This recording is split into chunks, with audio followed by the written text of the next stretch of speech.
disclaimer under Section 107 of the Copyright Act 1976, allowance is made for fair use purposes such as criticism, comment, news reporting, teaching, scholarship, education, and research.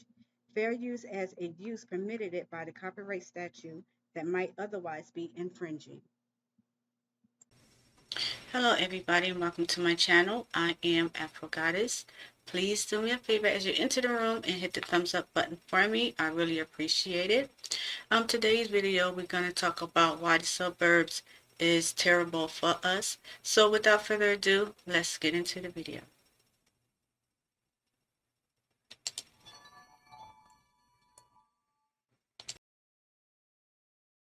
The year is 1945. Soldiers are spilling off the docks in droves. Fresh from a war across the sea, they're about to continue another war at home that had been raging for over 200 years. American pride is all the rage, and so are construction projects peppering the outskirts of cities. With their cul-de-sacs, cars, white picket fences, and white faces, the suburbs have arrived in full force. Post-World War II, Americans were fleeing from the cities and into the advertised bliss of the suburbs, building the physical manifestation of the American dream. But these endless rows of single-family homes and perfectly manicured lawns didn't just spring out of nowhere. The suburbs are intimately intertwined with the settler colonial and racist history of the United States. And the suburban fever of the 1940s and 50s is just one piece of the long history of suburbia. This is the story of the suburbs, the sinister reason why we have this instead of this, and how that's turned the suburbs into one of the most environmentally destructive ways to live. This video is made possible by CuriosityStream and Nebula. If you don't know by now, I have a ton of content that can't be found on YouTube over on the creator-made streaming service Nebula. Like my full video on why direct air capture is capitalism's biggest gamble, or a full-length video I just made all about carless cities and neighborhoods, as well as a ton of extended editions of my videos. You can see all of them on Nebula by signing up for the CuriosityStream Nebula bundle at curiositystream.com/OCC or using the link in the description below. Long before there were soldiers coming home from World War II, there was this.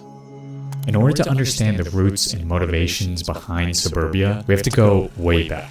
Back to a time when the United States didn't even exist yet, when the world looked a lot smaller and over 300 years younger. It's 1607 and the English have established their first settlement on North American soil. Claiming indigenous land for themselves and in the name of trade, the European settlers of the Jamestown colony began to terraform the earth in their European capitalist image. Now you might think Jamestown is a weird place to start a video about modern suburbia, but the parallels between settler colonialism and suburbia are deep.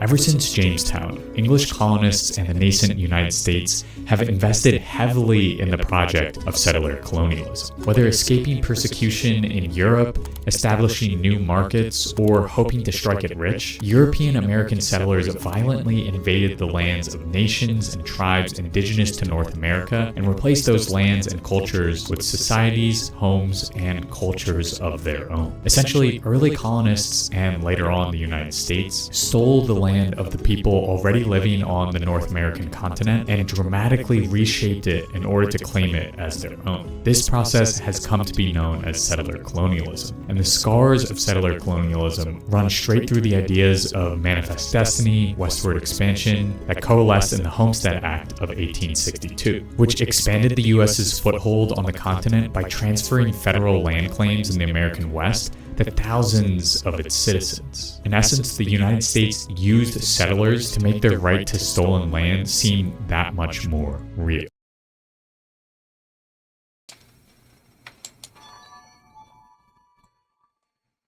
If y'all don't understand by now how America became America by stealing the land from the native and all this, I can't explain this stuff anymore.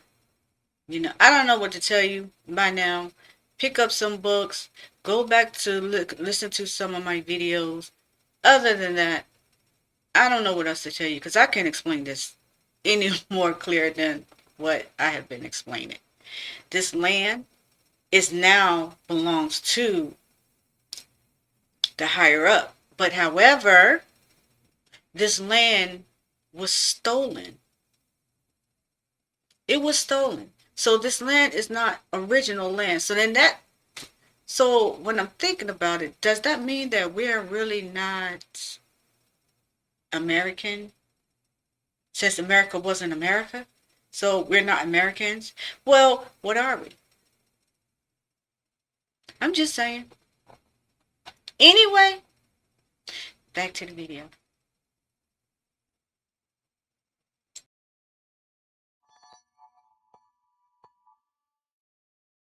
And often those settlers occupying and working that land moved out west as a means of escape, fleeing difficult circumstances on the East Coast and establishing their own methods and means of living on the quote-unquote frontier. But by 1893, scholar Frederick Jackson Turner made the bold claim that the American frontier had closed. To Turner, the U.S. project of settler colonialism was finished. While it was true that the United States had successfully dug its claws into almost every inch of the modern United States, the culture of using space, of using landscapes to escape crises and to shape the world, continued on in other ways. One of those arenas was the suburbs.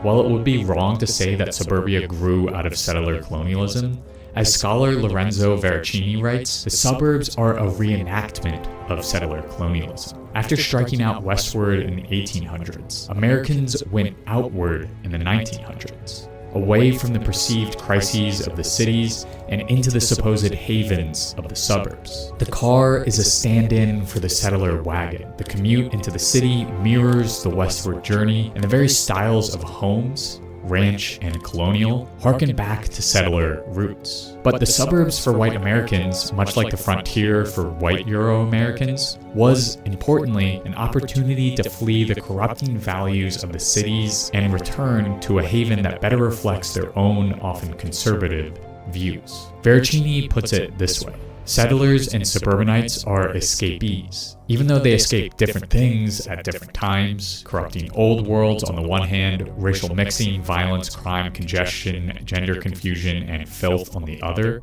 they are also returnees. They undertake a movement in space that is meant to bring about a movement in time, a return to a social order that is perceived as compromised. In short, suburbia, much like settler colonialism, has used movement across the landscape as a way to go back in time to a period when things were good, or as some like to say now, when America was great. But to understand exactly what suburbanites were escaping and how that has led to the US having one of the highest per capita emissions rates in the world, we need to fast forward to 1935.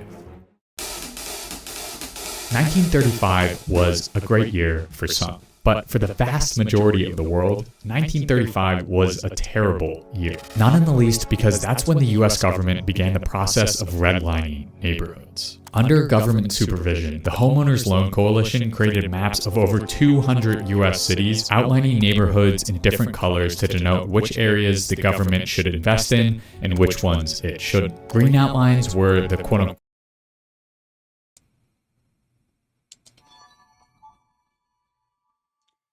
Do y'all remember what redlining is? I did a reaction video on it, but I'm going to put it very short and very simple. Redlining is the separation of people between rich and poor. As simple as that.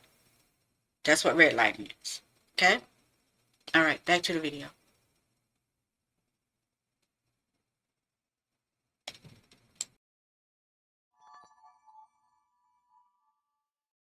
quote, best neighborhoods that didn't have, and this is a direct quote, a single foreigner or Negro, while red districts were quote unquote hazardous, which meant that they were majority black neighborhoods, or what the Homeowners Loan Coalition described as an undesirable population. This is the origin of the term redlining. Agents from the Homeowners Loan Coalition would travel around to different districts and draft blatantly racist assessments about neighborhoods like this one, which marked one neighborhood as yellow because black residents of surrounding districts walked through that area's park and the school for that zone was located in a black neighborhood. Green neighborhoods were okayed for mortgages and public funds, while those marked in red were avoided at all costs by mortgage lenders and government spending. Redlining systematically divested funds from black neighborhoods and put them into white neighborhoods. But government-sanctioned redlining in the city is just the tip of the iceberg. Racist white fears of crime, filth, and violence pushed white folks to flee urban centers and carve out fortresses of whiteness in the suburbs. Indeed, for many suburbs in the first half of the 20th century, there were official zoning laws and unofficial racial housing covenants that restricted white homeowners in the suburbs from selling to prospective black homeowners. For white people, the suburb represented a conservative refuge that valued the nuclear family, that reinforced gender roles of a man at work and a woman in the home, and that excluded non-white families. But with the passage of the Fair Housing Act in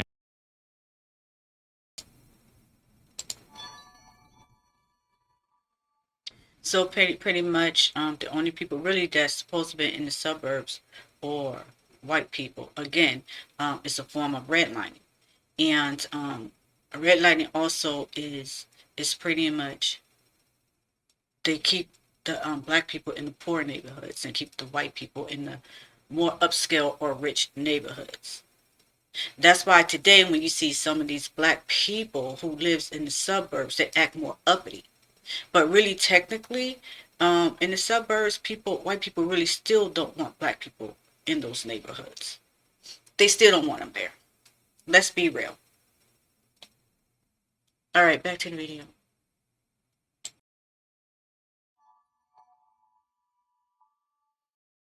1968, many of these racist policies were outlawed on paper. Yet in practice, they still thrived. Overt racism became covert racism as people used coded language and logic to continue to exclude marginalized people from the suburbs. Instead of saying people of color couldn't live in their suburban enclaves, white homeowners of suburban towns like Blackjack in the outskirts of St. Louis would say stuff like, "The only criterion for entering Blackjack has been the ability to pay.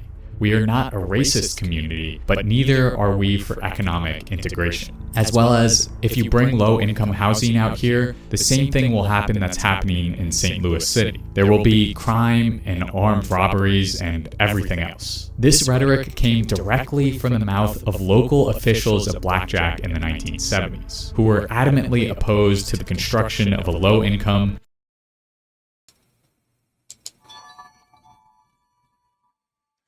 So being that it's low income families, you're just automatically you're a criminal, you know, you bring nothing but chaos, you're destructive, you know, all kinds of demeaning things. Which is crazy, like no other race of people commits any of these crimes. I just don't understand. But although I do understand, right? And it's just crazy how they just look at pretty much black people as the same, which are criminals, you know, which are destructive, stealing, and all kinds of stuff like that. It's crazy, but it is what it is, you know. Back to the video.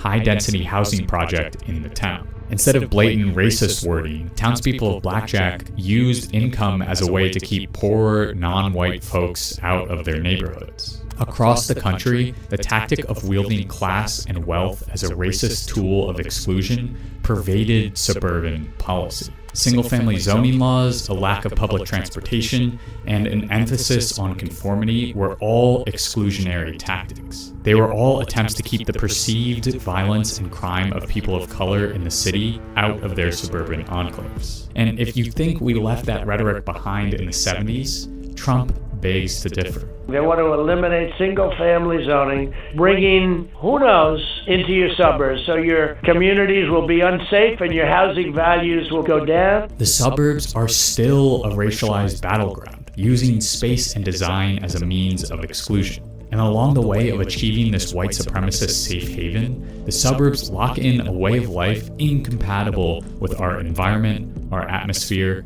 and our planet.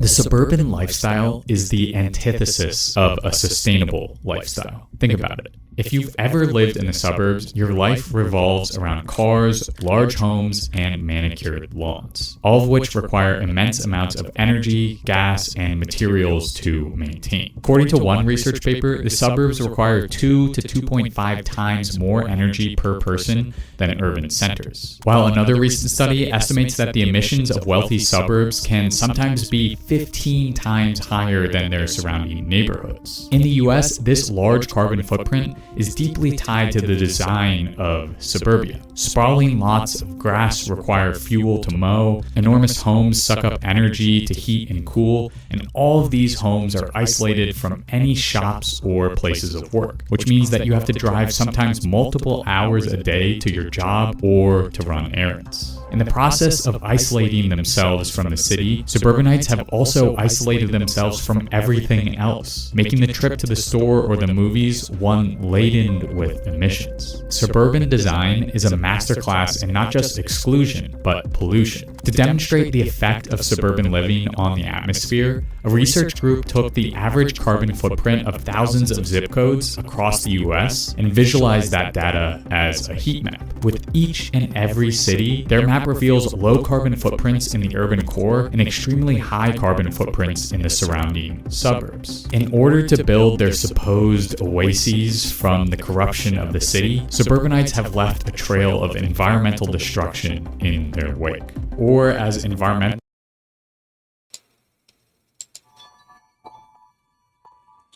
You know what, to come to think of it, I never understood why these houses are so far apart from each other. I mean, it feels like you're going on a road trip just to go to a grocery store.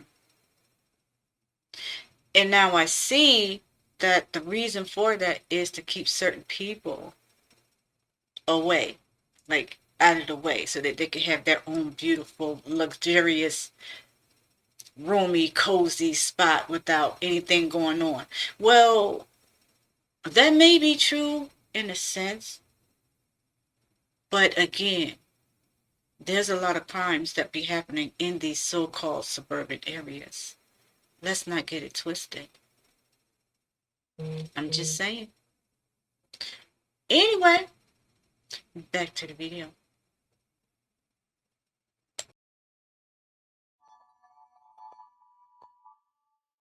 And urban historian Robert Gioeli writes, "The American metropolis is a constantly expanding and morphing racial petroscape, where decisions made to maintain racial inequality and white privilege reinforce carbon-intensive forms of urban development and mobility, while delegitimizing anything that would help cities move along a more sustainable path. In short, the suburbs are unsustainable, and their environmental destruction is supported in part by a refusal to interrogate white privilege and the racial underpinnings that gave rise to them.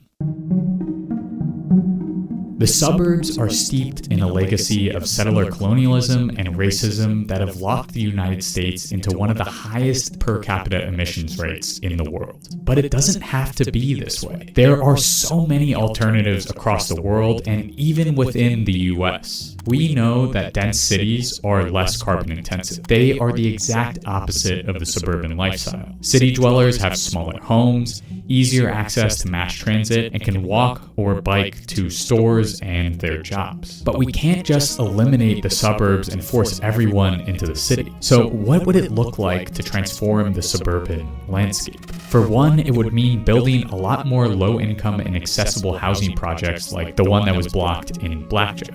It would also mean bringing places of work, play, and stores closer to the home so people can walk or bike to them instead of using the car. And finally, it means dramatically expanding public transportation options in a dense net throughout neighborhoods and between suburb and city. This all requires an emphasis on mixed-use zoning laws over single-family zoning, public investment in transportation, and an overhaul of infrastructure, all of which require incredible political pressure. But right now, in the local planning boards of American suburbs, that political pressure looks like the opposite of what we need. It looks like older white folks pushing back against any change that may disrupt their views, their yards, or their suburban safe havens. Even for self-professed environmentalists and progressive, like Susan Kirsch, settler colonial racism and entitlement still tints the justification of suburban living. Kirsch lives in Mill Valley, a suburb of San Francisco, and spearheaded the successful campaign to block California's eradication of single-family zoning laws. According to Kirsch, climate change is one of the real serious issues that we have to deal with. Yet, when it comes to transforming her suburban enclave into one with more environmentally ethical infrastructure, she echoes decades upon decades of white people refusing to change in the suburbs by saying, "I don't think we need to be forcing draconian measures." So while the destruction of the suburbs necessitates the transformation of antiquated design and policies, it also requires an interrogation of the racism and settler colonial culture that reinforces them. Until we wrestle with the unconscious and conscious bigotry, hatred, and entitlement that spawns from our culture, the suburban lifestyle will continue to stand in our way of creating environmentally sound and community-focused ways of living. But are there actual examples of cities or towns that are built around people and planet instead of cars and privilege? The short answer is yes, but going into detail about how and why these towns and cities work ended up being a long process, and I felt like I needed a whole nother video that wouldn't be great for the YouTube algorithm. So if you're curious about what cities and neighborhoods are leading the way in sustainable design, I made a full-length companion video on Nebula looking at just that. You can find that video and a bunch of other content from OCC that's not on YouTube over on Nebula. If you don't know by now, a group of educational creators on YouTube teamed up to create a streaming service called Nebula that is home to a ton of ad-free, exclusive content like a bunch of extended videos and interviews from me, as well as original videos from other creators like Not Just Bikes, who has a Nebula exclusive video for all you suburb haters out there about how hard it is to buy milk in suburbia without a car. Nebula allows me and Not Just Bikes to flex our creative muscles without having to worry about ad revenue or the dreaded YouTube algorithm. It's a platform made by creators for creators. Instead of the fluctuations of ad revenue, we get the consistency of your subscription. It provides the creative backing and stability that's sometimes hard to find through YouTube. And the best way to get access to Nebula is to sign up with our partner CuriosityStream, the largest source of informative documentaries on the internet. I recommend checking out the documentary series Naturopolis, which looks at how major cities like New York and Paris are beginning to blend urban design with natural ecosystems. But if that's not your speed, there are thousands of other big-budget movies on CuriosityStream, like a host of David Attenborough nature documentaries, or even ones imagining what the future will look like. And you can get access to both Nebula and CuriosityStream with our bundle deal available at curiositystream.com/OCC for 26% off. That's $14.79 a year, or a little over $1 a month. So basically $1 a month for a version of YouTube with exclusive content, no ads, a lifetime supply of engaging educational videos, and the warm feeling knowing that you're supporting indie creators doing what they love. Again, go to curiositystream.com/OCC or click the link in the description if you want to sign up for Nebula and CuriosityStream. Or if you're looking for a quick way to sign up for Nebula, you can click the link on the screen right now. And if you're ready for another OCC video, maybe check out my last video on disaster capitalism on screen right now. Otherwise, thanks again for watching, and I'll see you in the next video.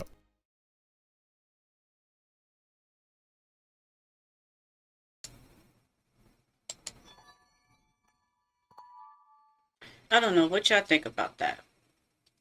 Let's see what I think about it. I think it's a good thing. It's a bad thing. When it comes to the suburban area, yeah, you get a little bit more privacy.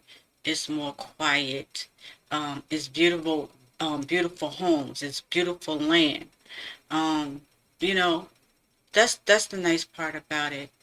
But it could be a bad part too, because being that those houses and stuff in the suburban area, they're so far apart because of the land is so large, for each home and all of that. It also prone to for crime.